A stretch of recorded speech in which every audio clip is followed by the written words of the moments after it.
नीति वचन 14वां अध्याय। हर बुद्धिमान स्त्री अपने घर को बनाती है, पर मूढ़ स्त्री उसको अपने हाथों से ढा देती है।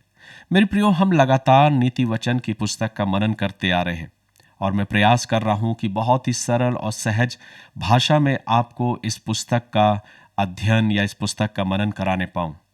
हम लगातार देखते आ रहे हैं कि जो बुद्धिमान पुरुष है, जो बुद्धिमान बेटा है, या जो अपने पिता की शिक्षाओं को मानता है, या भली स्त्री है या बुद्धिमान स्त्री है, वो अपने परिवार को बनाती है। तो लगातार हम जीवन की उन नैतिक शिक्षाओं को नीति वचन की पुस्तक में देख रहे हैं। 14वें अध्याय में हम जैसे ही आते हैं तो हमें परिवार के बारे में जिक्र मिलता है कि हर एक बुद्धिमान स्त्री अपने घर को बनाती है, पर मूढ़ स्त्री उसको अपने हाथों से ढा देती है। अक्सर हम सोचते हैं कि परिवार या घर ईंट सीमेंट से बनाए हुए शानदार मकान को हम घर कहते हैं, पर घर सिर्फ ईंट और सीमेंट से बनाए हुए घर को ही घर नहीं, पर जिस परिवार में अच्छा वातावरण होता है, जहाँ प्रेम है, जहाँ एक दूसरे के साथ संतुलन है, वो परिवार, वो घर बनता है। लेकिन आज मैं नीति वचन की पुस्तक को, उसके 14वें अध्याय को कुछ अलग तरीके से आपको बताने का प्रयास कर रहा हूँ। हम और आपने अपने शिक्षा के दौर में फिजिक्स को ज़रूर अध्ययन किया होगा, और जब हम फिजिक्स चैप्टर में अपने उस अणु और परमाणु को, जिसको हम एटम कहते हैं, जब आपने अध्ययन किया होगा, तो उसी बात को आज मैं इस परिवार को या परिवार की संज्ञा को साइंस की लैंग्वेज में आपके बीच में रखने का प्रयास करूंगा।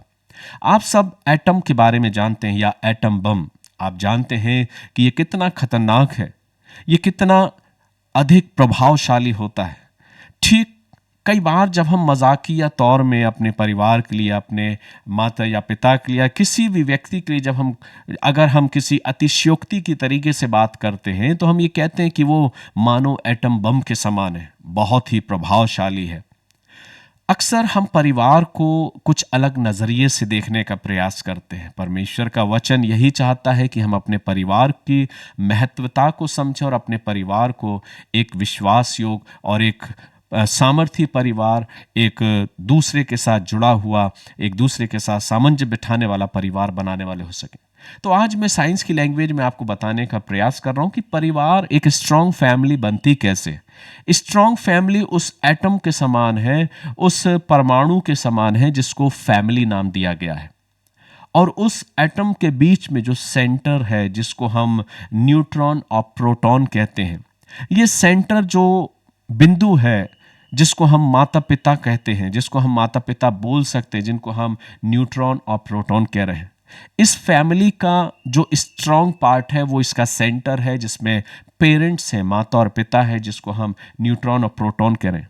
और इन न्यूट्रॉन और प्रोटॉन की बाहरी कक्षा में जो इलेक्ट्रॉन है, वो बच्चे हैं।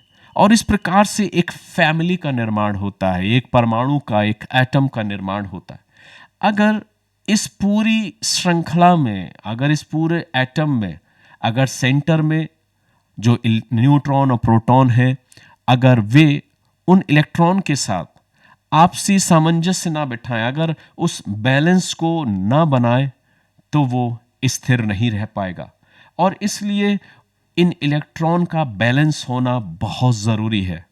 जैसे उस परमाणु में, उस एटम में इलेक्ट्रॉन का बैलेंस होना बहुत ज़रूरी है, ठीक वैसे ही फैमिली में, परिवार में बच्चों का अनुशासित होना बहुत ज़रूरी है। और उनका अनुशासन माता पिता के द्वारा निर्भर करता है। और माता पिता ही अपने परिवार को अपनी परवरिश के द्वारा, अपनी शिक्षा के द्वारा अपने परिवार का निर्माण करते हैं।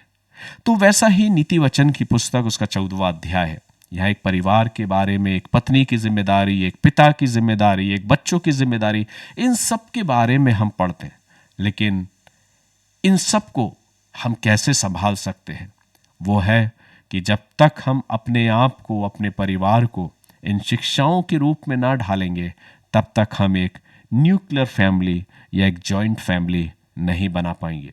नीति वचन वही सिखाने का प्रयास कर रहा है, जिसको मैंने एक सरल और सहज अर्थ में या एक एग्जाम्पल के द्वारा आपके बीच में रखने का प्रयास किया है। मैं प्रार्थना करता हूं कि ईश्वर पिता हमारी अगुवाई करे कि हम अपनी फैमिली को, अपने परिवार को, अपनी जिम्मेदारियों को समझने पाएं। और इसमें सबकी जिम्मेदारी है, परिवार में पेरेंट्स की, परिवार में बच्चों की, परिवार में उनकी जिम्मेदारी, उन शिक्षाओं की कि माता पिता क्या शिक्षा दे रहे हैं, ये सबसे महत्वपूर्ण जिम्मेदारी है।